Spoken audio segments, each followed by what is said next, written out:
इस बीमारी को कहते हैं, इस बीमारी का नाम है, आपके हाथ में है, ओकुलोस्टेनाइटिक रिफ्लेक्स डिजीज।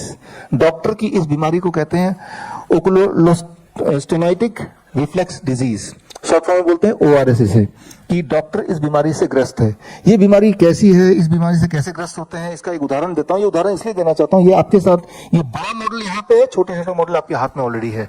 जो मैं आपको समझा रहा हूँ, ये आप जब पेशेंट को समझाएंगे तो तब इस मॉडल का आप उपयोग करेंगे। इसीलिए ये मॉडल का छोटा मॉडल मैंने आपको दे दिया है, ताकि पेशेंट को समझ आए कि मामला क्या है। डॉक्टर बोल कुछ रहा है, उसको दिमाग में चल कुछ रहा है, लेकिन जो दिमाग में चल रहा है वो आपको समझाना है।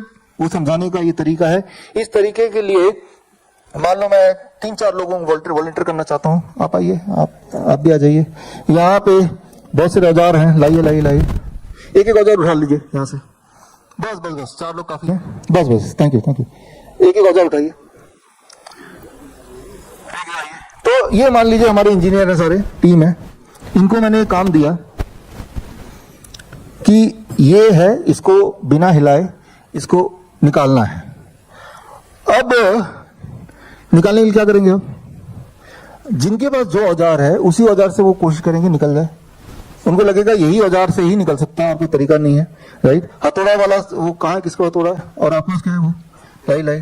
तो आप दोनों क्लब कर लेंगे, चलो, एक रेडियोलॉजिस्ट है और एक सर्जरी का एक्सपर्ट है, दोनों मिलके, हाँ कि चलो मैं ऐसा करता हूँ, इसको यहाँ लगाता हूँ और आप वहां से हथौड़ा मारेंगे, ठीक है ना। तो ऐसे हथौड़ा जब मारेंगे तो हो सकता है कि उससे करके किसी न किसी तरह से, या यहाँ पे आपने जोर से हथौड़ा मार के इसको अंदर गाड़ दिया, राइट, और फिर उसको पकड़ के खींच लिया, ऐसे कुछ ना कुछ करके आप निकाल ही देंगे।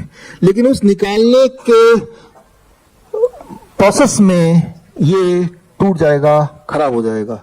तो आप पहले से ही मुझे बोलेंगे कि पहले तो आप ये लिख के नो ऑब्जेक्शन सर्टिफिकेट मुझे दे दो कि अगर ये टूटेगा, फूटेगा, खराब होगा तो हम रिस्पॉन्सिबल नहीं है, राइट।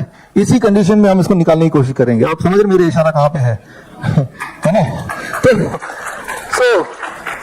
तो हम बोले कोई तो आसान तरीका होगा, नहीं हमारे पास सही तरीका है, हमारे पास तो हथौड़ा ही है, हमारे पास सही तरीका है।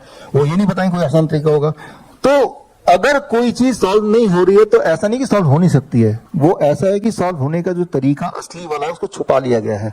देखते हैं, ढूंढते हैं, अगर यहाँ असली तरीका मिल जाए तो। अब देखिए, अगर मुझे इसको बाहर निकालना बिना इसको क्षति पहुंचाए, बिना इसको हिलाए, तो सिंपली अगर मैं इसमें पानी डालने लगता हूं,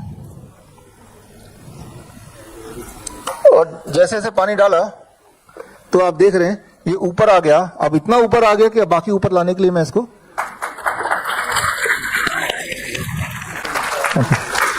तो आपके पास ऑलरेडी ये छोटा मॉडल है, करके दिखाएंगे, लोगों को समझाएंगे कि कोई भी चीज को करने के कमर्शियल तरीके हो सकते हैं जो नुकसानदेह हैं, और एक फ्री फंड का तरीका भी हो सकता है। लेकिन जो फ्री फंड का तरीका है वो आयुर्वेद के टेक्स्ट में ऑलरेडी लिखा हुआ है। लेकिन वो जो तरीका है, फॉरगेट अबाउट नॉर्मल पीपल, आज की तारीख में इवन BMS के कोर्स में भी वो तरीके हटा दिए गए, छुपा दिए गए। प्रॉब्लम ये है, अगर आप किसी आयुर्वेदिक डॉक्टर से पूछेंगे, वो सारे तरीके उनके सिलेबस में नहीं है, उनको पता नहीं है। आयुर्वेद अपने आप में इनफेक्टिव नहीं है, वो इनफेक्टिवली पढ़ाया जाता है, इसलिए वो इनफेक्टिव है। कई बार, थैंक यू,